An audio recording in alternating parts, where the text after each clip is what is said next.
They say motherhood is a journey, but let's be honest, sometimes it feels more like a roller coaster with no seatbelt. I bet you're like me, wondering why babies, or teens in my case, don't come with instruction manuals. Welcome to This Incredible Mom Life, the podcast that celebrates the beautiful chaos, quiet wins, messy moments, and everyday miracles of being a mom. I'm your host, Dummy, wellness coach, mom of 3 boys, and a passionate believer that you don't have to live at the mercy of PMS, burnout, or exhaustion. Join me every week as we hear the craziest and most unbelievable mom stories. I'll be sharing the huge accomplishments and triumphs of both our moms and their kids. We'll giggle, cheer on the kids, and discuss obstacles and lessons learned along the way. If you are struggling to be the best mom you can be, how open-minded are you to booking a free call with me? You don't have to live at the mercy of your cycle, and you definitely don't have to do it alone. Give yourself permission to let me be part of your support system. I believe that you weren't meant to just survive motherhood. You were meant to thrive in it. Hello, and welcome back to another episode of This Incredible Mom Life. Today, I have another supermom guest with me. Martha Kirk is a physician associate and resilience coach. She helps busy mothers who are balancing careers and family life to build practical resilience routines that reduce stress, protect their well-being, and restore energy. Her mission is to empower them to reclaim freedom, identity, and joy, while staying present and deeply connected with their children. Thank you, Martha, for taking time out of your day to be here with me. Absolutely. I'm happy to be here. So let's jump right in. Tell us who you are a mom to. I am a mother of 2 daughters. Imogene is 6 years old and Charlotte is 8. Nice. And tell us something that they did that you never expected. All right. Well, mine is a little bit of a more, I would say kind of tearjerker. And it's a crazy mom story to me. When my second child, Imogene, was born, she was such an easy newborn. The delivery was pretty straightforward and a lot easier than my first. And that first week home, I was just pinching myself because I was smitten with kind of just how things were going. And, I had this toddler at home and then now a newborn baby. And I just had kind of set myself up that things were going to be total chaos, and they weren't. So my husband had a race. It was like a 24-hour relay race that he and my 2 brothers were actually going to participate in. And Imogene was about 10 days old. So I said, go ahead and do it. I'm totally willing to kind of go solo and do this on my own. And so he left. He went to a town that was about 2 hours away to do this race. And everybody in my family went to go support them. And I was excited for him because he had been training for it all year. And so that day I had a friend come over just to kind of keep me company. And we went for a walk and kind of noticed that Imogene was a little fussier than normal. And after she left, she wouldn't go down for her nap, Imogene. And, just kind of thinking that was odd, started to kind of watch some things closer and was just starting to get a little bit of a nudge that something was off with her, but I couldn't really put my finger on it. And, just throughout the day was starting to feel a little bit more and more on edge about it. And she was just kind of displaying, symptoms of irritability, crying, like any newborn would. But like I said, Imogene was a pretty easygoing baby from the beginning. So to explain that to anybody is difficult, just. So we called the pediatrician and she walked us through signs and symptoms. And we both kind of were like, let's just hold out for the night and bring her in tomorrow and we can take a look at her then. And that felt reassuring for the moment. And then as the evening waned on, I decided to just kind of take a pause because I was really starting to feel like something was wrong with her. And I couldn't explain it to my friend who I had kind of called for just some advice. And so I took a pause, put her down, and gave myself about 5 minutes to just sit and quiet and really listen to what was going on. Um, and went back and looked at her, and all the bells and whistles went off in my body. And I just knew I had to take her into the ER. So I called my husband, left a message, said, "Hey, we're headed into the ER. If you can make it back, that would be great." And, decided like, I just have to do this. So I took my toddler, took my baby to the ER. They did a preliminary assessment and kind of gave me we don't know what's wrong with her. We think she's fine. But they couldn't get a heart rate on her with the pulse oximeter. So they fiddled with 2 or 3 more devices, still couldn't get a heart rate on her. So the RN there decided to put a heart rate monitor on her. And we found out that she had a really high heart rate of 270. It's like, Wow. just sustained. And I think the whole team rushed in at that point and worked to stabilize her and get her heart rate down to normal. And it took them like an hour, hour and a half or so. And yeah, so that moment really defined how important it is to listen to that intuition that you have guiding you. It's one of our best tools as mothers raising children. And if you give yourself just that pause, that moment of silence to kind of turn all of your stimuli inward and listen to what that signal is giving you, I think that's probably one of the biggest examples I have of how important it is to follow that. Yeah. Wow. So you had a toddler and a 10-day-old, and you went to the ER by yourself. Yeah. Oh my goodness. You are a super mama. Um, and as a PA, what do you specialize in? I've done pediatrics for most of my career. Okay. Yeah. So this So was, I mean, in your field, right? And you this was, still yeah, yeah. But as had you to know, question it. And then at the end, you were like, no, no, something's really wrong. yeah, definitely. Yeah. And I've used that throughout my career. If a mom says that something's wrong, I usually will dig a little bit deeper just to make sure, that because 9 times out of 10, they're right. Yeah. It's, Well, that's great that you listen to the moms. So, oh, yeah. how did you feel when you were sitting at home and you kind of knew something was off, but you weren't really sure? Like, what was going through your head? I think a lot of it, you kind of waffle between if it's anxiety, if this is Mhm. fear really driving like why I'm worrying about her so much, or if this is something deeper than that, if there's some other level that's really kind of putting me on edge. And I think I've started to really trust that a lot more, with more of this evidence that I have, as a mom raising kids. There are multiple other stories I have where it's just a matter of making that, last minute decision and you're kind of going with your gut. Um, it's a huge guide in our lives, and it's easy to dismiss it. Yes. Yeah.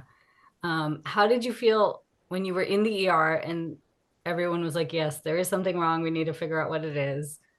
Did you feel good that, yes, I listened to my body and I knew it? Yeah. Yeah. Maybe there was a moment of like relief that I acted on that. And then, you kind of watch your kiddo getting stabilized, and that's pretty intense. Yeah. And So, I'm glad it sounds like everything worked out okay at the end. yeah. Yeah. She has a condition called WPW, Wolf Parkinson White Syndrome. Um, so that's a whole other beast in and of itself in terms of having a kiddo with a cardiac condition. But I think I feel really, really grateful that I have a lot of tools at my disposal to help her through life and kind of the education to support her. But I do use my intuition quite a bit when I Nice. have to kind of pass her off to someone else to care for her. I love that you mentioned that because I think a lot of moms let go of using our intuition. And the fact that you followed it and you were right about it Mm-hmm. is really great and reassuring. Um, and so now you work as a resilience coach. So tell us Yeah. how, if moms are struggling and they've lost their sense of intuition, how do we start getting back into feeling it and Mm-hmm. listening to it? Yeah.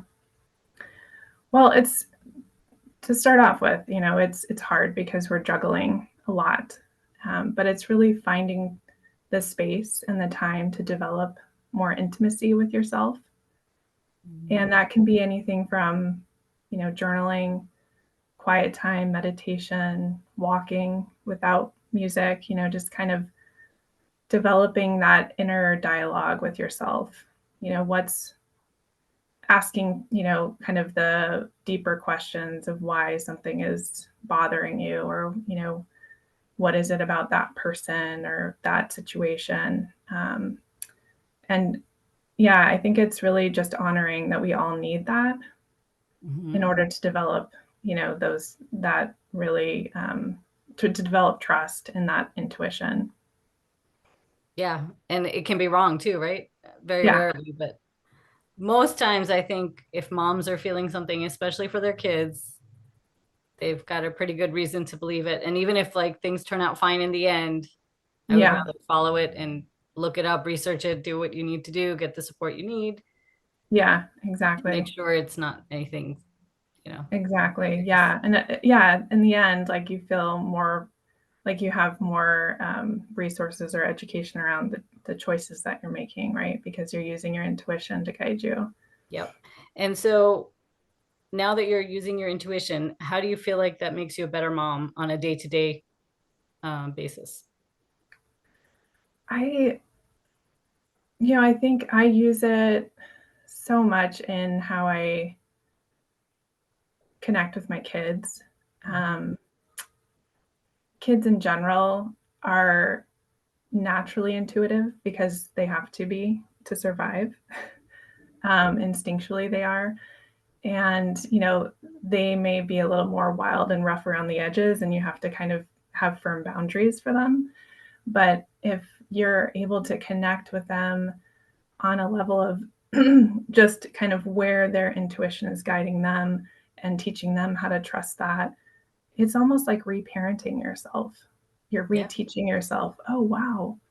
And, like I have that ability to do that. And I have my own unique interests and talents and gifts that I've been born with. And, it's important that we lean into those because that's what helps us get through the hard things. Yeah, of course. And so how do you help moms um, relearn how to use their intuition, how to listen to it?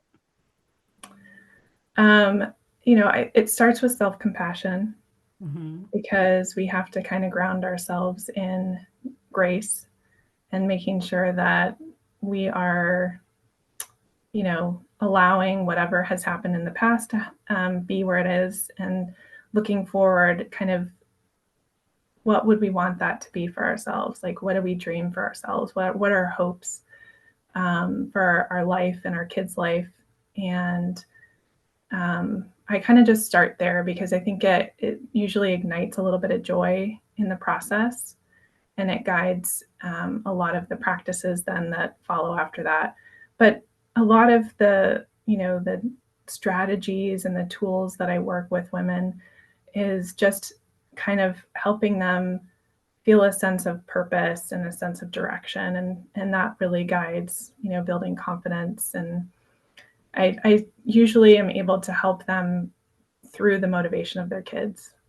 Nice. I love that. Yeah. So now you have a free gift called the Hopes and Dreams Worksheet. Mm-hmm. You want to tell us a little bit about that? Yeah. So I was inspired by a worksheet that our kids had brought home at the end of the school year last year. Just kind of, my youngest had drawn a picture of herself riding a bike, and she hadn't learned how to ride a bike yet. She had still been, holding on to those training wheels and was just really anxious about like letting go of that. And she drew a picture of herself with no training wheels. And so I think that set the kind of whole tone for me to kind of, how are we going to get you to do this? And she was somebody who just wanted to do it on her own completely. And so we had to kind of set up time for her to do that every once in a while and encourage her. And eventually she was able to ride her bike on her own. Yeah. And it just reminded me that it's so important for us to give our kids, number one, the chance to kind of tell us about what their goals are or what their dreams are. And then for us to recognize it and acknowledge it and say, okay, well, if you want to do this thing, like, how can I help you do it? I'm not going to do it for you, but, Can't do it for you, right? Exactly. And, like, how can we kind of strategize and help you get there?